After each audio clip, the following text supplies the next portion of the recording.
Critical Man Pictures presents the Forex video training series, Black Belt 4th Degree, Scaling. What is scaling? Now that you know how to properly set up proper stops and calculate the correct position size, here's a lesson on how you can get a little creative in your trading. For those trading multiple position sizes, you can get really flexible and creative on how to manage your risk by scaling in and out of your positions. What is scaling and why would you use it? Scaling in doesn't mean weighing yourself before, during, and after your trade, although it doesn't hurt to monitor that too.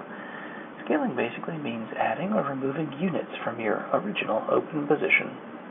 This technique can be incorporated into your original trade plan, or for the more experienced trader, if the conditions of your trade changes that you can add or remove from your position in the middle of your trade. Scaling can help you adjust your overall risk, lock in profits, or maximize your profit potential. Of course, when you add to or remove from your position, there are always potential downsides to be aware of. In the following lesson, we'll teach you how all the correct benefits and drawbacks of scaling in and out of trades. We'll teach you the correct way to do this so you don't go crazy because you took out too much risk and blew your damn account. The benefits. Probably the biggest benefit is the psychological one. Scaling in and out of your trades takes away the need to be absolutely perfect in your entry or exit. Let's face it, no one can consistently predict price action or the exact turning point of a market. It's way too difficult to keep expecting the best entry possible at all times. You're setting yourself up for a lot of heartache. The best thing we can do is identify an area of potential support and resistance, reversal, momentum change, breakout, etc. You can enter your position in bits and pieces around those areas and take your trade off at different levels to lock in profits. How much easier would it be on you psychologically if you didn't have to accurately pinpoint exactly where to get into or out of the market? A lot easier, right? Plus, you don't have to be accurate like a sniper to catch a move from its inflection point. Big word, to grab some pips. It also takes a lot of weight off your shoulders anytime you can reduce risk, right? How about locking in profits? Properly executed with a trailing stop, scaling out of winning positions help you protect your profits just in case price suddenly reverses. Finally, if you add more to your open position and the market continues to go your way, your bigger position size will increase the amount that you make for every pip. Drawbacks. The major drawback of scaling when you add more to your position, can anyone guess what the drawback is? You got it. You increase your overall risk. Remember, traders are risk managers first, and if done correctly, scaling in can wipe out your account if not done correctly. Luckily for you, we'll explain how to safely add to an open position. The second drawback is when you remove portions of your open positions, you reduce maximum potential profit. Who wants that? Well, in markets as fast and dynamic as a foreign exchange market, it may benefit you to reduce your risk and take some off the table. In the next sessions, we'll go through some basic examples on the way to scale in or out of a trade. Scaling out. As mentioned earlier, scaling out has obvious benefit reducing your risk as you are taking away exposure to the market, whether you are in a winning or losing position. When in trailing stops, there's also a benefit of locking in profits and creating a nearly risk-free trade. We'll go through the example trade to show you how this can be done. Let's say you have a $10,000 account and you shorted 10,000 units of euro-dollar at 1.3000. You place your stop loss at 131 and your profit target is 300 pips below your entry at 127. With 10,000 units of euro-dollar, pip value positioned is 1 and stop of 100 pips, your total risk is $100 or 1% of your account. A few days later, the euro-dollar has moved lower to 129 or 100 pips in your favor. This means you have a total profit of $100 or 1% gain. All of a sudden, the Fed releases dovish comments that may weaken the euro in the short term. You think to yourself, this may bring dollar sellers back to the market, and I don't know if the euro-dollar will keep going down. I should lock in some profits. You decide to close half your position by buying 5,000 units of euro-dollar at the current exchange rate of 129. This locks in the $50 of profit into your account At 5,000 units of euro-dollar, 1 pip is valued at 50 cents. You closed a profit of 100 pips. 100 pips times 50 cents is $50. This leaves you with an open position of 5,000 units short euro-dollar at 1.3000. From here, you can adjust your stop to break even, 1.300, and create a risk-free trade.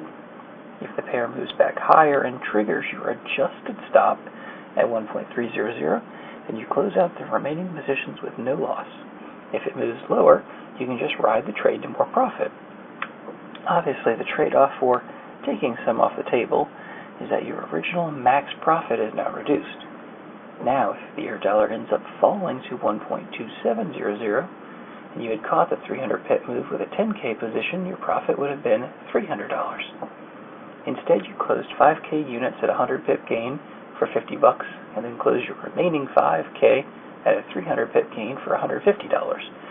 50 cents per pip times 300 pips, $150. Together, this makes $200 gain versus your original $300 max profit.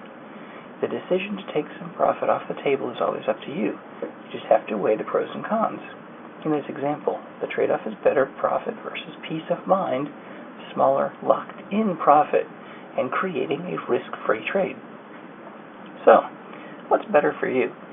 50% more profit, or being able to better sleep at night? Remember the possibility of the market moving beyond your profit target and adding more bling-bling to your account. There's always much to consider when adjusting trades, and with practice over many trades, you'll find a process of taking off trades to feel more comfortable to you. Next up, we'll teach you how to properly scale into positions. You may be asking, why would I want to scale into a trade? Scaling into positions, if done correctly, will give you benefit of increasing your max profit. But as they say, higher reward means higher risk. If done incorrectly, the value of your account could drop faster than you could even think about clicking the close button of your trade. Before you know it, you'll be staring at your computer screen, eyes wide open, and watching your account get margin called. Now, we don't want that to happen, right? So fucking pay attention. What separates the correct way from the incorrect way is the profitability of your open position where you add, how much you add, and how you adjust your stops. In the next two sections, we'll teach two potential scenarios for scaling into a position. Since traders are risk managers first, we'll also touch upon the no-nos of adding to an open position. Scaling into a losing position. The first scenario involves adding to your position when the trade is going against you. Adding more units to a losing position is tricky, and in our view, it pretty much should never ever be done by a new trader. If your trade is clearly a loser, then why add to it and lose more? Doesn't make any sense, right? Now we say pretty much, because if you can't add to a losing position, the combination of risk of your original position and the risk of your new position stays within your risk comfort level, then it's okay to do so. To make this happen, a certain set of rules has to be followed to make this trade adjustment safe. Here are some rules. The stop loss is necessary and must be followed. The levels of position entry must be pre-planned before the trade was put on.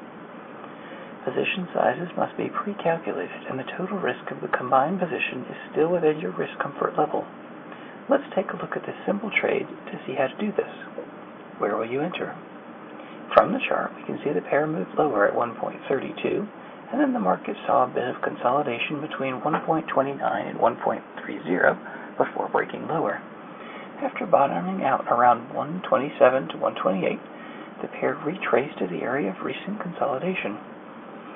Now, let's say you think the pair will return to the downside, but are not confident picking an exact return point. There are a few scenarios on how you could enter the trade. Short of the broken support trend resistance level of 129, the bottom of the consolidation level. The downside of entering at 129 is the pair may move higher, and you could have potentially gotten in at a better price.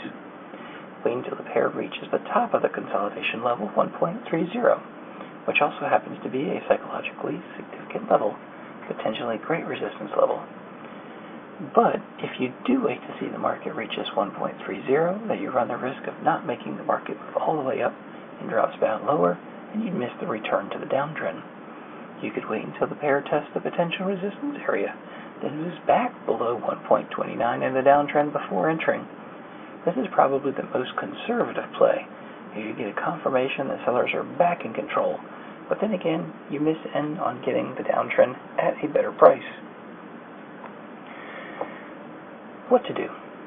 Why not enter at both 129 and 1.30? That's doable, right? Sure it is, as long as you write down all this before the trade and follow the plan. Let's determine our stop level. For simplicity, let's say you pick 1.31 as a level that signals you are wrong, and the market will continue higher. This is where you will exit the trade. Second, let's determine our entry levels.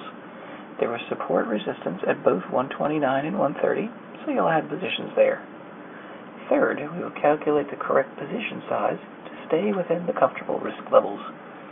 Let's say you have a $5,000 account and you only want to risk 2%. This means you are comfortable risking $100, $5,000 account times 0.02 on this trade.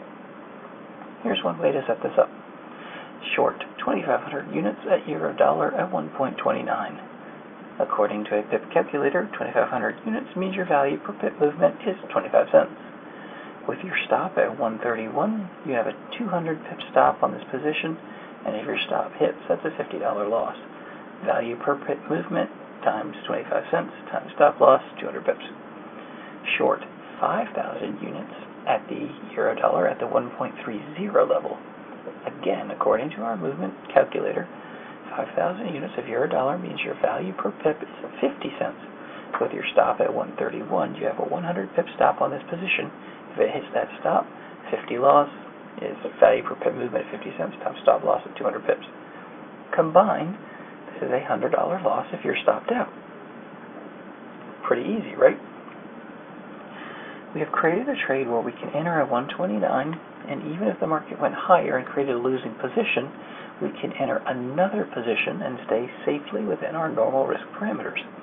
And just in case you were wondering, the combination of the two trades creates a short position of 7,500 units at euro-dollar with an average price of 129.66 and stop loss spread of 134 pips.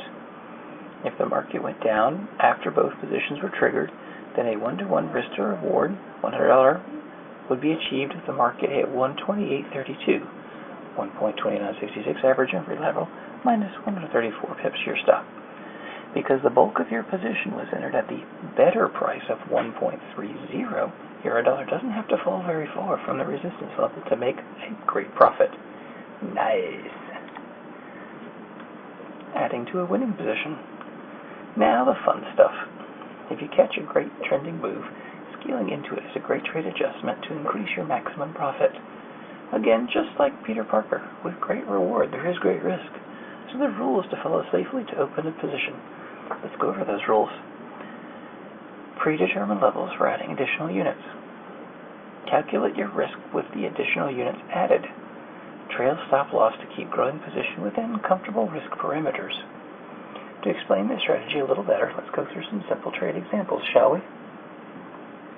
We have Tom, the trend trader, closely watching the euro-dollar, and after a bit of consolidation, he thinks traders will push the pair higher, which leads him to plan on buying some euros against the US dollar at 1.27. First, he sees that recent consolidation never really traded below 126.50, so he decides his stop will be below that level at 126. Tom also thinks because it's a psychologically significant resistance level, 130 would be a great level to take profits because the rally may stall there. Tom buys 10,000 units of euro-dollar of 127 and sets a stop at 126. With a 100 pip stop and 300 pip profit target, his risk to reward ratio is 1-to-3. That is pretty fucking awesome.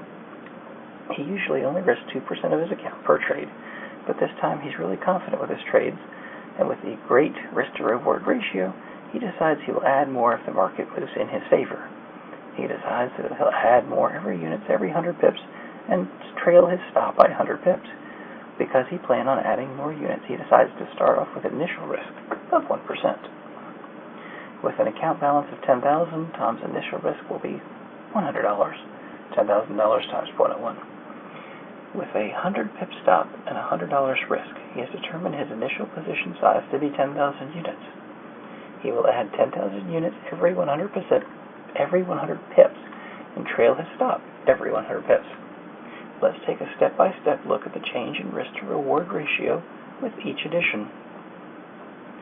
Tom buys 10,000 units of Eurodollar at 127 and sets his stop to 126.